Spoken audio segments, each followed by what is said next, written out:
물안개가 낮게 깔린 새벽 바람에 나부끼는 소나무 가지 사이로 쓸쓸한 종소리 하나 울렸다. 강원도 어느 작은 산촌 마을 해 뜨기 전에 적막한 시간이었다. 이곳은 해마다 겨울이 길고 사람들보다 바람과 눈이 먼저 계절을 맞이하는 땅. 고요한 상일 끝자락 검은 기와 지붕이 엎드려 있는 낡은 가옥 하나가 있었다. 사람들은 그 집을 은별이네 집이라 불렀지만 그 안에 누가 사는지는 누구도 잘 몰랐다. 이야기는 바로 그 집, 그리고 그 집 앞에 선 한 소녀로부터 시작된다. 그날은 유난히 눈비가 섞인 겨울비가 내리던 밤이었다. 바람은 창호지를 때리며 매서운 소리를 냈고 대나무 숲 사이로 휘몰아치는 기운은 산골짜기 전체를 삼킬 듯 거칠었다. 하지만 그런 날 밤 마을로 이어지는 흙길 끝에 낯선 발자국 소리가 났다. 소녀는 온몸이 젖은 채 비에 휩쓸려 온 듯한 모습이었다. 얇은 패딩은 이미 물에 젖어 제 기능을 잃었고 운동화는 진흙투성이였다. 머리를 푹 숙이고 서 있던 그녀가 문을 두드렸다. 3번. 짧고 또렷하게. 실례합니다. 하루만 머물 수 있을까요? 아무 데도 갈 데가 없어요. 목소리는 떨렸지만 겁에 질린 것보다 체념에 가까운 담담함이 있었다. 그 문을 연 사람은 40을 간 넘긴 정구였다. 고장난 농기계를 수리하며 살아가는 고요한 남자. 사람들과 어울리기보단 묵묵히 일하고 오래된 집을 정성껏 지키는 삶을 살아왔다. 그는 말없이 그녀를 바라보다가 잠시 고개를 끄덕였다. 안으로 들어오세요. 바닥은 좀 차지만 따뜻한 물은 있어요. 내일 아침 날이 개면 다시 길을 찾으세요. 이 마을 사람들은 낯선 일을 쉽게 받아들이지 않거든요. 그녀는 조용히 고개를 숙이고 방 안으로 들어왔다. 말없이 젖은 외투를 벗고 가방을 꼭 끌어안은 채 벽 한쪽에 몸을 웅크렸다. 전구는 오래된 보일러를 다시 돌리고 따뜻한 생강차 한 잔을 내밀었다. 그녀는 두 손으로 잔을 받아들고 잠시 향을 맡은 후에야 조심스럽게 입을 댔다. 혼자 사세요? 네, 외롭지 않아요. 정우는 대답하지 않고 조용히 웃었다. 혼자인 시간에 익숙한 사람에게 외로움이란 질문은 그저 공기처럼 당연한 것이기 때문이었다. 그날 밤 그녀는 말없이 잠에 들었고 전구는 벽 너머의 작은 창으로 비치는 희미한 달빛을 바라보며 한동안 잠을 이루지 못했다. 처음 보는 아이였지만 어쩐지 오래전 잊고 지낸 누군가의 그림자가 겹쳐 보였다. 그리고 그 밤 정구는 처음으로 자신의 낡은 집 안에 누군가의 숨결이 머무는 것을 느꼈다. 그것은 아주 작은 시작이었다. 낯선 이와의 인연 혹은 아직 밝혀지지 않은 어떤 과거의 조각들. 그 모든 것이 그 비 오는 밤 작은 문을 사이에 두고 조용히 맞닿기 시작했다. 아침이 되자 강원도 산골의 겨울답게 날씨는 더욱 차가워졌다. 전날 밤 내린 눈과 비는 얼어붙어 마당의 돌바닥에 얇은 얼음막을 만들었고 기왓장 위로는 새하얀 서리가 내려앉아 있었다. 하지만 그 집 안정구의 집은 평소보다 따뜻한 온기가 감돌고 있었다. 은별은 이른 새벽 조용히 눈을 떴다. 낯선 공간임에도 어쩐지 익숙한 공기처럼 느껴졌다. 벽 한켠에 놓인 소박한 불단 장작을 떼는 아궁이에서 퍼져나오는 나무 타는 냄새, 그리고 멀찍이서 들려오는 닭 우는 소리. 전구는 이미 부엌에서 뭔가를 끓이고 있었다. 손에 익은 듯한 움직임으로 멸치와 다시마를 우린 물에 물을 썰어 넣는 중이었다. 깨셨어요. 은별은 고개를 끄덕이며 어색하게 주위를 살폈다. 불편했으면 말하세요. 이불이 오래돼서 따뜻하지 않을 수도 있었을 텐데 괜찮았어요. 너무 따뜻해서 오히려 이상했어요. 그녀는 그렇게 말한 뒤 살짝 웃었다. 그 웃음은 오래간만에 보는 듯한 표정이었다. 정우는 말없이 국을 젓다가 조심스럽게 물었다. 어디서 오신 거예요? 은별은 대답하지 않았다. 아니, 못한 걸 수도 있다. 대신 그녀는 손에 들고 있던 낡은 청 가방을 살짝 끌어안았다. 가방 안에는 작고 낡은 상자 하나가 들어 있었다. 잠시의 침묵. 정우는 그것이 말 못할 사연을 품고 있다는 걸 알 수 있었다. 그래서 더 묻지 않았다. 그는 그저 밥상을 차리고 따뜻한 미역국 한 그릇을 내밀었다. 이거 어머니가 겨울마다 끓여주셨던 거예요. 무하고 된장 조금 넣으면 몸이 풀려요. 은별은 조용히 국을 떠먹기 시작했다. 식탁 위에 김이 피어오르고 밖에서는 참새들이 지붕 위로 날아들었다.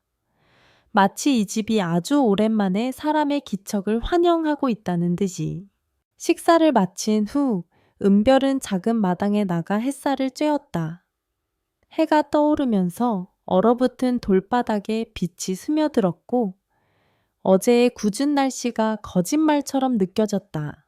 오늘 떠나야죠. 전구가 조심스럽게 말했다.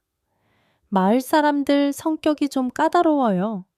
누가 보면 얘기 나올 수도 있고. 은별은 고개를 끄덕였다. 그러면서 작게 중거렸다. 여긴 예전에 한번 와본 적이 있는 것 같아요. 정구는 눈썹을 찡그렸다. 강원도 상월까지요. 기억이 희미해요. 하지만 이 마당, 이 집 어릴 때 본 적이 있는 것 같기도 해요. 그녀의 말은 흐릿했지만 진심이 묻어 있었다. 마치 기억 속의 조각들이 그 집 어딘가에 흩어져 있는 듯한 느낌. 그리고 정구 역시 어딘가 낯설지 않은 기분을 지울 수 없었다. 그날 오후 은별은 작은 종이 상자를 꺼내왔다.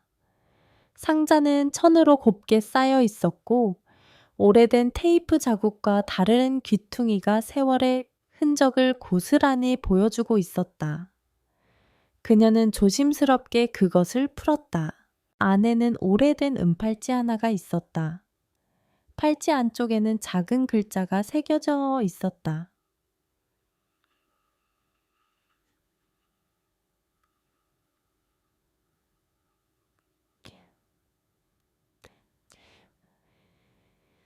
은비에게. 정우는 그것을 보고 숨을 삼켰다. 그 이름, 은비. 그는 어릴 적 어머니가 그 이름을 자주 불렀던 기억을 떠올렸다. 이 이름 어디서 본 적 있어요. 제 원래 이름일지도 몰라요. 입양되기 전 누군가 그렇게 불렀대요. 침묵이 흘렀다. 팔찌 하나에 얽힌 과거는 어쩌면 이 집과 이 마을과 이 남자와 이어져 있을지도 모른다. 그날 밤 다시 눈이 내렸다. 조용하고 부드러운 눈발이 지붕을 덮고 길을 덮고 오래된 기억까지 덮는 것처럼 느껴졌다. 하지만 이번에는 외롭지 않았다. 정우는 벽난로 앞에 장작을 더 넣으며 말했다. 내일 눈이 멈추면 같이 마을 회관에 가요. 주민등록 같은 거라도 확인해 보면 뭔가 나올 수도 있어요. 은별은 조용히 고개를 끄덕였다. 그 눈빛엔 확신은 없지만 처음으로 자신이 어딘가에 속해 있다는 감각이 피어오르고 있었다. 이 집은 더 이상 낯선 곳이 아니었다. 한밤중에 비와 함께 도착한 소녀, 그리고 그를 맞은 남자의 이야기. 그것은 점점 이름을 찾아가는 과정이자 잃어버린 가족과 기억을 향한 아주 조용한 여정의 시작이었다. 바람이 매서운 아침 마을 회관 앞 골목길에는 전날 내린 눈이 단단히 얼어붙어 있었다. 하얗게 얼어붙은 전봇대 아래로 전구와 은별은 말없이 걸었다. 손에 들린 서류 봉투 하나와 은별의 작은 가방이 그들의 전부였다. 마을 이장은 정구를 알아보고 반가운 듯 인사를 건넸지만 곁에 낯선 여인에게는 경계의 눈빛을 거두지 않았다. 이 아가씨는 누구여 친척분이여 잠시 우리 집에 머무는 친구입니다. 좀 알아볼 게 있어서요. 전구는 짧고 단호하게 말하며 봉투를 내밀었다. 그 안에는 오래전 누군가가 작성한 서류 사본이 담겨 있었다. 은별은 가만히 서서 벽에 걸린 마을 사진첩을 바라보았다. 오래된 단체 사진들, 복원된 졸업 사진들 사이에서 낯익은 듯한 아이 얼굴 하나가 눈에 들어왔다. 화질은 흐릿했지만 사진 속 여자아이는 지금의 은별보다 5살은 어려 보였고 뒷배경엔 구산초등학교 2001년이라는 글씨가 작게 적혀 있었다. 이 아이, 저 맞는 것 같아요. 그래, 확실해 잘은 모르겠어요. 그런데 이상하게 이 사진만 보면 숨이 막혀요. 정우는 말없이 벽에 걸린 졸업 앨범을 떼어 내려와 사진 속 이름들을 훑기 시작했다. 하는비라는 이름이 거기 있었다. 주소란에는 구산리 입구 557이라는 낡은 주소가 적혀 있었다. 정우는 순간 멈칫했다. 그 주소? 우리 집 주소였어요. 어릴 적 우리 집에 다른 아이가 잠시 맡겨졌던 기억이 나요. 엄마가 종종 그 아이 얘기를 하곤 했죠. 이름이 은비였던 것 같기도 하고 은별의 손이 미세하게 떨렸다. 그 아이, 저였을까요? 그럴 수도 있고 아닐 수도 있어요. 하지만 이쯤 되면 확인은 해봐야겠네요. 그날 오후 두 사람은 정우의 집 서재처럼 쓰이는 작은 창고방을 정리했다. 그곳은 정우의 어머니가 생전에 쓰던 방이었다. 책장 위엔 낡은 앨범과 편지, 오래된 라디오와 카세트 테이프까지 먼지 속에 숨겨져 있었다. 은별은 우연히 책장 한쪽 틈에 끼워진 작은 메모장을 발견했다. 표지는 해졌고 안에는 정갈한 글씨로 짧은 문장들이 적혀 있었다. 은비가 잘 차서 다행이다. 오늘도 감기 기운이 없었다. 어머니가 되려면 어떤 마음이 필요한 걸까? 은비에게 따뜻한 세상을 보여주고 싶다. 은별은 눈을 감았다. 무언가 마음 깊숙한 곳에서 오래전 잊혀진 기억이 스멀스멀 올라오는 듯했다. 아궁이 불빛 아래에서 흰 쌀죽을 먹던 장면 뜨개질을 하며 자장가를 흥얼거리던 여인의 얼굴, 그리고 그 여인의 부드러운 손길. 이 송을 씨 어머니 거예요. 네, 맞아요. 어머니가 일기처럼 끄적이던 메모장이에요. 전구는 그 메모장을 조심스럽게 손에 쥐었다. 무언가 잊고 지냈던 이름이 표정이 그리고 향기가 방 안을 천천히 메워오는 듯했다. 그날 밤 은별은 작은 서랍장을 열었다. 그것은 정구의 어머니가 절대 아무에게도 열게 하지 않았던 서랍이었다. 안에는 낡은 헝겊 인형과 함께 종이 한 장이 조심스럽게 접혀 있었다. 은비야, 네가 이 편지를 읽을 날이 올까? 네가 돌아온다면 이 집은 언제든 너의 집이다. 은별은 소리내지 않고 울었다. 조용히 마치 자장가를 부르듯 조용하게. 그녀의 눈물은 과거를 받아들이는 인사였고 다시 시작될 인연을 위한 다짐이었다. 정우는 그녀 곁에 앉아 아무 말도 하지 않았다. 두 사람은 말없이 밤을 함께 지켰다. 바람은 잦아들었고 지붕 위에 눈이 서서히 녹아내리기 시작했다. 그 집, 그 마당, 그 송을씨. 모든 것은 다시 이어지기 시작했다. 닫혀있던 기억의 서랍이 이제야 열리고 있었다. 며칠이 흘렀다. 강원도의 겨울은 여전히 차갑고 단단했지만 정우의 집 안엔 더는 정막이 흐르지 않았다. 은별은 아침마다 마당을 쓸고 간단한 반찬을 만들며 지냈다. 그녀가 하는 행동 하나하나가 낯설지 않게 느껴졌다. 마치 아주 오래전부터 이 집에 있었던 사람처럼. 전구는 자신의 작업장으로 쓰는 헛간역 공간을 정리하기 시작했다. 그곳엔 고장난 경웅이 부품과 오래된 공구가 쌓여 있었는데 그는 마치 무언가 준비하듯 하나하나 손을 대기 시작했다. 은별은 그런 그를 조용히 도왔다. 말은 많지 않았지만 둘 사이엔 어느새 자연스러운 리듬이 생겼다. 여기서 계속 지낼 생각이에요. 전구가 어느 날 불쑥 물었다.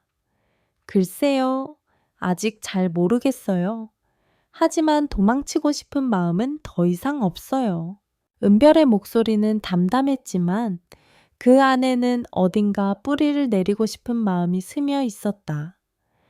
그녀는 종종 집 뒤쪽 산책로를 걷곤 했는데 그 길 끝에는 버려진 작은 정자가 있었다. 오래전 마을 아이들이 놀던 곳이라지만 지금은 나무 기둥이 삐걱거리고 천장은 빗물에 허물어질 듯 위태로웠다. 하루는 은별이 그곳을 말없이 바라보다 말했다. 이 정자 고쳐서 아이들이 쉴 수 있게 만들 수 있을까요?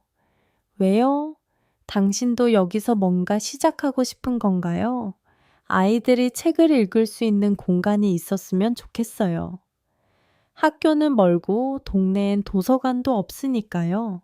정우는 아무 말 없이 그 정자를 천천히 둘러보았다. 나무 상태는 좋지 않았지만 구조는 아직 견고했다. 그는 천천히 고개를 끄덕였다. 가능할지도 모르겠네요. 고치려면 시간이 좀 걸릴 테지만 그 말 이후 둘은 매일 오후가 되면 정제서 못을 박고 나무를 깎고 벽을 다시 세우며 시간을 보냈다. 정우는 손재주가 뛰어났고 은별은 꼼꼼했다. 점점 정자는 형태를 갖춰갔고 마을 아이들도 하나둘씩 몰려들기 시작했다. 여기서 뭐 해요? 우리도 도와드릴까요? 책 진짜 읽어도 돼요. 아이들의 질문에 은별은 언제나 웃으며 고개를 끄덕였다. 그리고 그녀는 집에 있던 책들을 모아 작은 나무 상자에 담기 시작했다. 마을 이장이 들러 정우에게 귀띔하듯 말했다. 요즘 아이들 얼굴이 밝아졌어요. 저 아가씨 보기보다 꽤나 힘이 있네. 그날 밤 정우는 은별에게 오래된 책 한 권을 건넸다. 이거 어머니가 남기신 책이에요. 어릴 적 어머니가 동네 아이들한테 읽어주던 책인데 아마 당신이 어릴 때도 들었을지 몰라요.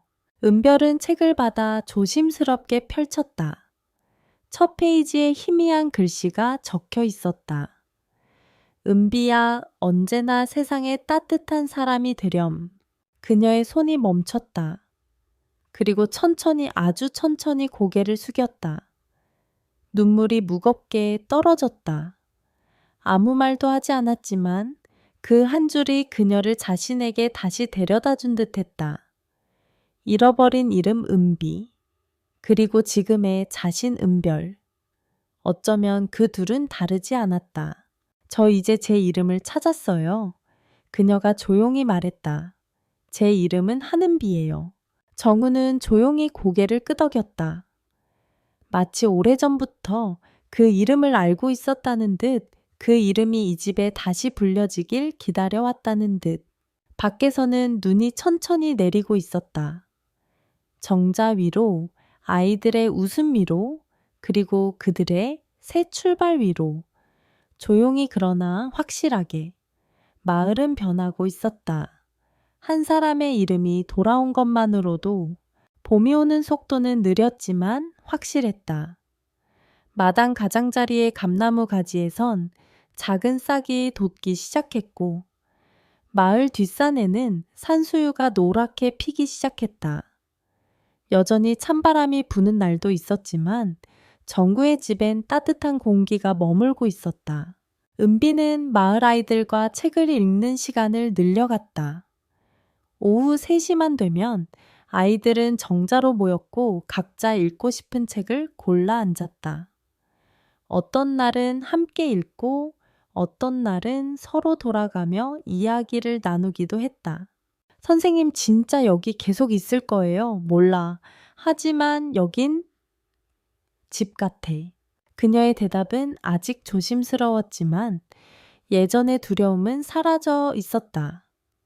그리고 그 말을 듣고 웃는 아이들의 얼굴에서 그녀는 어느샌가 자신이 누군가에게 필요한 사람이 되었다는 걸 실감했다. 전구는 마을에서 일거리를 하나둘 다시 받아들이기 시작했다.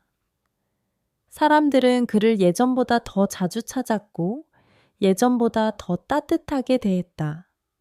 그가 달라진 건 아니다. 다만 그의 삶에 누군가가 함께 있게 된 변화는 이웃들도 알아차릴 수밖에 없었다. 어느 날 아침 은비는 오래된 탁자 아래에서 작은 서류 봉투 하나를 발견했다.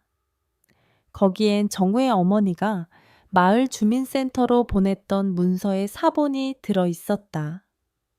임시보호 아동 신고서란 제목 아래 은비의 어린 시절 사진이 붙어 있었다.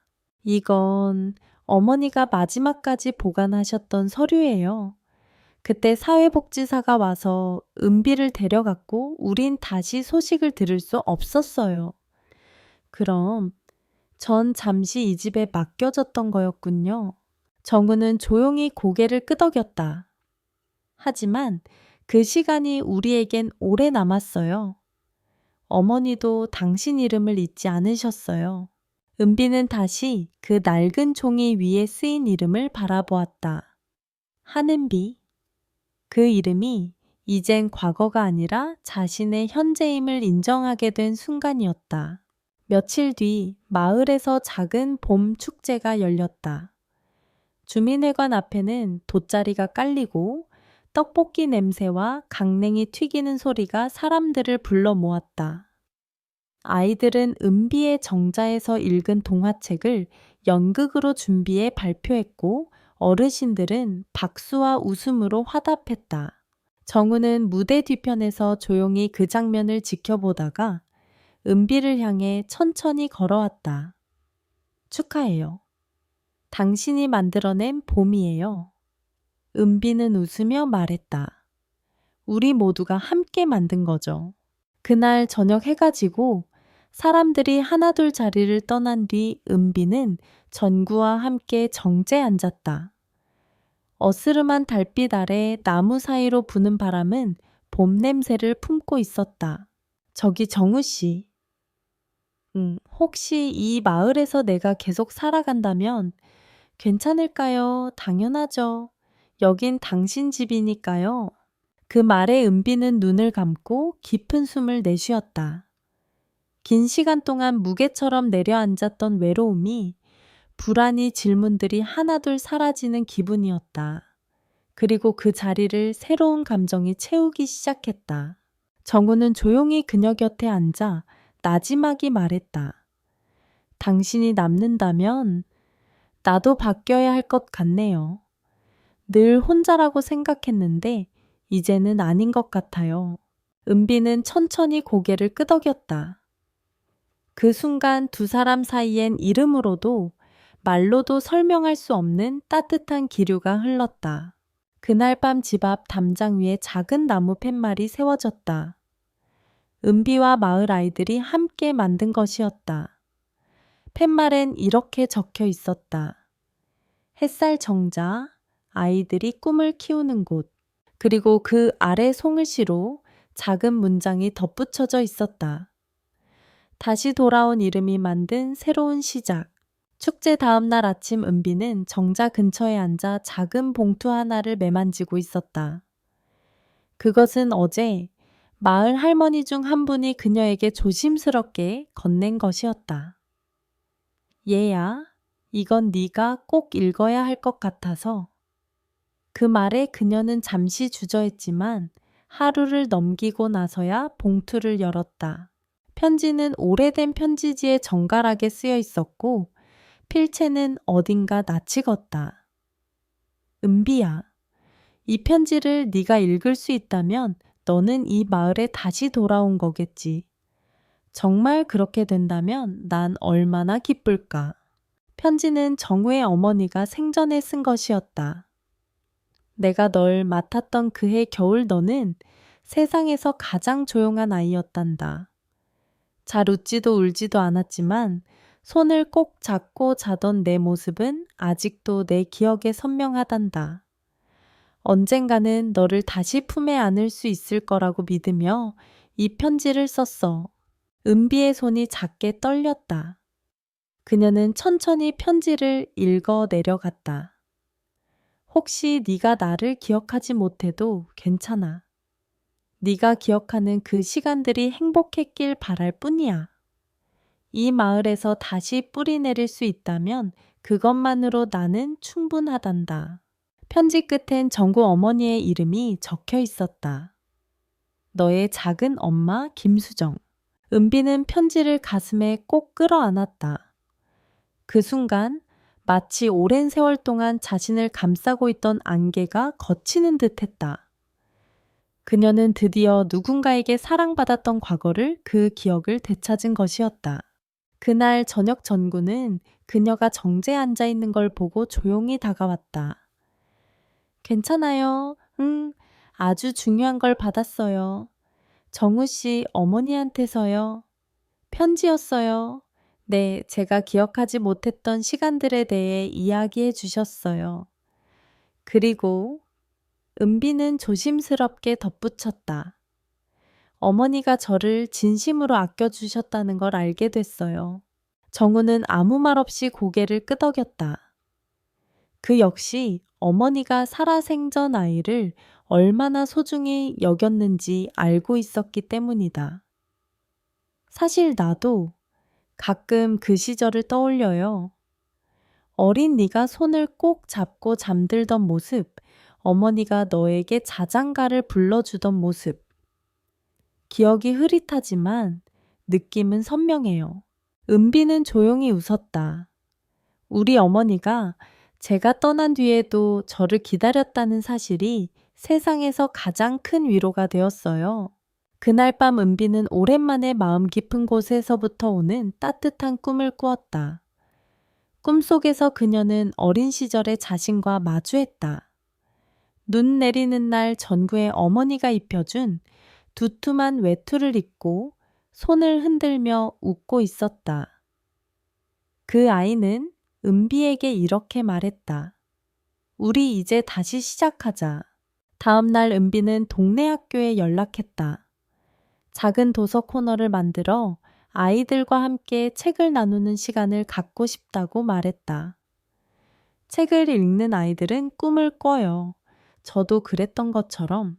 학교 측은 흔쾌히 받아들였고 마을 사람들은 그녀의 제안을 적극 도왔다. 폐교된 교실 한 칸이 따뜻한 책방으로 다시 태어났다. 벽에는 아이들이 직접 그린 그림이 걸리고 책장에는 기증받은 동화책과 시집이 하나둘 채워졌다. 그리고 그 한쪽 구석 작은 액자 안에는 은비가 받은 편지가 복사되어 담겨 있었다. 그 아래에는 이렇게 쓰여 있었다. 이 편지는 다시 돌아온 이름 은비에게 바칩니다. 그 아이의 기억이 이 마을을 다시 따뜻하게 했습니다. 그 순간 은비는 비로소 자신의 삶이 새로운 궤도로 움직이기 시작했음을 깨달았다. 과거를 기억하고 이름을 되찾고 사람들과 다시 연결되면서 그녀는 자신만의 자리, 자신만의 의미를 발견한 것이었다. 그리고 그 곁엔 항상 조용히 곁을 지켜주는 전구가 있었다. 어느 맑은 4월의 오후 마을에는 뜻밖의 손님이 찾아왔다.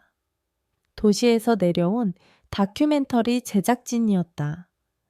누군가 은비와 아이들 이야기를 블로그에 올린 것이 입소문을 탔고 그 정자와 작은 책방을 주제로 방송을 만들고 싶다는 요청이 들어온 것이었다. 처음엔 은비도 전구도 망설였다. 이 조용하고 평온한 일상이 번잡해질까 걱정되었기 때문이다. 하지만 아이들은 달랐다. 은비 선생님, 우리 텔레비전에 나오는 거예요. 그럼 친구들이 다 부러워하겠죠. 아이들의 눈망울 속 기대와 설렘에 은비는 고개를 끄덕일 수밖에 없었다. 며칠 뒤 촬영팀은 정자를 중심으로 마을 풍경과 주민들의 이야기를 담기 시작했다. 정우는 정자 옆에서 나무 책장을 손질했고 은비는 아이들과 함께 책을 읽거나 종이, 인형을 만들며 하루를 보냈다. 카메라에 비친 그들의 모습은 조용하지만 단단하고 따뜻하지만 강한 뿌리를 품고 있었다. 제작진 중 한 명이 은비에게 물었다. 도시에서 내려와 시골에서 살기 쉽지 않으셨을 텐데요. 왜 이곳에 남기로 결심하셨나요? 은비는 한참 생각하다 조용히 말했다. 처음엔 단지 머무를 곳이 필요했어요. 그런데 이곳은 저를 기억해주는 사람이 있었고, 기다려준 마음이 있었고, 또다시 사랑하게 해준 공간이었어요. 그 말에 제작진은 잠시 말없이 카메라를 내려놓았다. 그곳엔 단순한 인터뷰를 넘은 누군가의 진짜 삶이 담겨 있었기 때문이었다. 방송이 나간 뒤 마을엔 방문객들이 찾아오기 시작했다. 도시에서 아이를 키우는 부모들, 시골 교육에 관심 있는 교사들, 혹은 조용히 책을 읽고 싶은 여행자들까지. 정자 앞에는 기다림과 기억의 정자라는 새 간판이 세워졌고, 은비는 방문자들에게 조용히 차 한 잔을 내주며 이야기를 나눴다. 어느 날 정우는 작은 반지 하나를 손에 들고 있었다. 낡은 목공함 한 구석에 숨겨져 있던 손으로 깎은 나무 반지였다. 예전에 어머니가 아버지를 위해 만들던 걸 따라 만든 것이었다. 이걸 언젠간 전해줘야지 했는데 지금이 그때인 것 같아요. 그는 어느 조용한 저녁 은비와 함께 뒷산으로 오르는 길에서 그 반지를 내밀었다. 기억과 이름을 되찾은 당신에게 앞으로는 미래를 함께 할 수 있을지 물어보고 싶어요. 은비는 고개를 들었다. 그녀의 눈동자엔 놀람보다 담담한 기쁨이 스며 있었다. 나 다시 떠날 이유가 없어졌어요. 당신이 여기에 있으니까. 전구는 환하게 웃었다. 말없이 그녀의 손에 반지를 끼워주었다. 그 반지는 값비싼 금도 다이아몬드도 아니었지만 그 누구보다 깊고 조용한 약속이 깃든 물건이었다. 계절은 그렇게 다시 여름으로 향하고 있었다.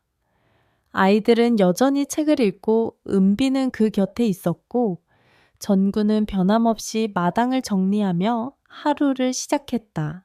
어느 날 은비는 자신에게 편지를 쓴 또 다른 아이에게 답장을 썼다. 혹시 길을 잃었다면 이곳을 기억해. 이름을 잃었다면 여기서 찾아도 돼. 마음이 쉬어가는 집이 이 마을에 있으니까. 그 편지는 이후 학교와 도서관 벽보에 조용히 붙었다. 어떤 광고보다 사람들의 마음을 움직이는 문장이었다. 그 집은 이제 단지 한 채의 오래된 기와집이 아니었다. 그곳은 이름을 되찾고 기억을 품고 사랑이 머무는 곳이 되었다.